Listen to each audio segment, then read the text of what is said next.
Hello YouTube, we're back with another round or two of 8 Ball Pool by Miniclip. I used to play Miniclip a lot more than I do now, but you know what? It has become time that I come back to my roots, the roots of gaming. So we're gonna bet some cash. We're gonna play this guy David. Who's this dude? David G. Ooh, sounds like a champ. Not too much. You know, if you have to put G in your name, unless your last name begins with a G, please don't. We really don't need that whole side of you. But anyway, that's not important. Okay, so starting off slow here, and I'm gonna tell another story. Everyone loves stories. While I watch this guy slowly beat away at my self-esteem. So once, my friends and I were a crazy bunch. We decided we were gonna go for a walk, and you know, when the supermarket's like 3 miles from my house, so we thought, hey, it's like 11:30. Why not take a little ganter and go down there to the supermarket and get some chips?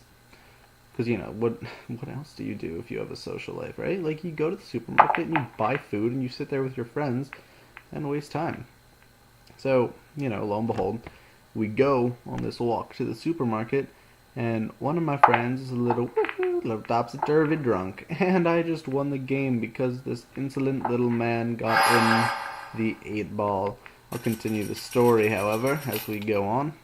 Look at me just racking up all these poker chips.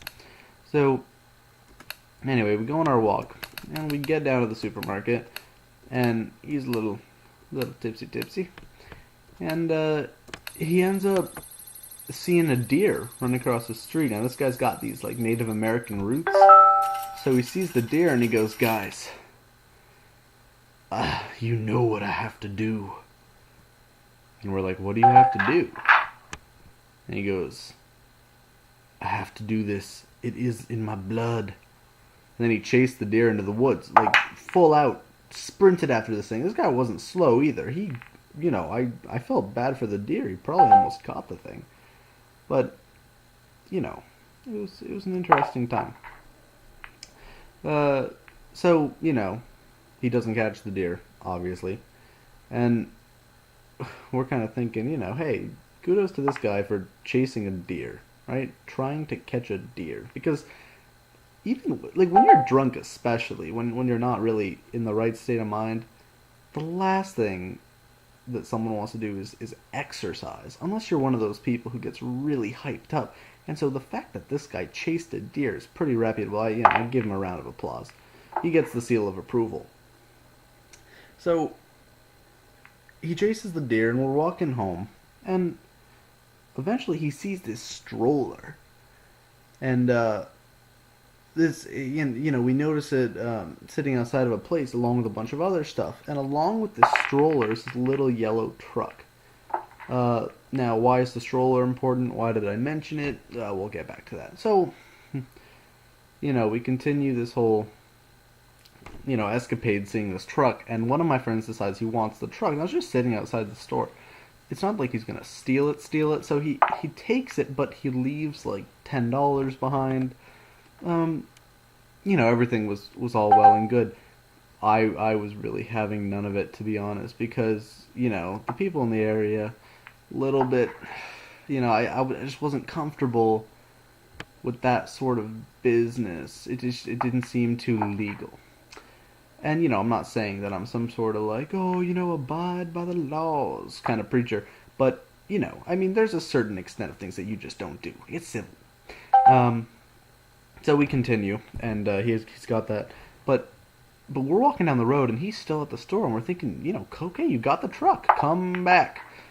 But no, he doesn't want to come back because something else caught his eye, and it's this stroller. And he grabs it and decides, you know what?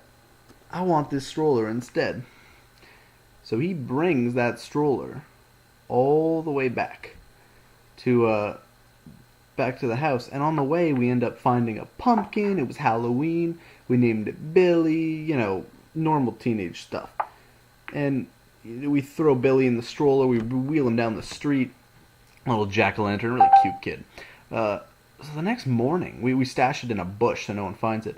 Next morning, we can't find the stroller. And, we're a little surprised. We're like, hey, who took our stroller? That's not okay. But it was nowhere to be found. Now, I had a feeling I knew where it is. I said, you know what? One of my neighbors, he's a hoarder. And I'm sure that that man has our stroller. Now, of course, everyone's like, oh, this is a very small chance. We don't get our hopes up. And we go to this guy's house and we knock on the door and he doesn't answer. And then we look in the yard. And there it is. It's our stroller. Now, you might ask, hey, just did you take the stroller back? Did you leave it in the yard? And we did. We took it back. We thought, hey, this is our stroller. We found it. That's not what a judge would agree with as like the rational answer to that dilemma. So we get back to the house. One of my friends leaves, gets picked up, and he calls me. He says, we just got pulled over by a police officer. I was like, okay, I'm sorry about that. Tell your dad, drive better. And he goes, ooh, he's coming for you. And so the police officer ended up coming to the house, and we got in trouble. We didn't get, written up or anything, but hey, it was an experience, and thank God the guy was nice. Okay, well, lost that game. Look at me losing 50 poker chips. Thank you for watching. Rate, comment, and subscribe, and I'll see you guys next time with some new stories and some new games. See ya!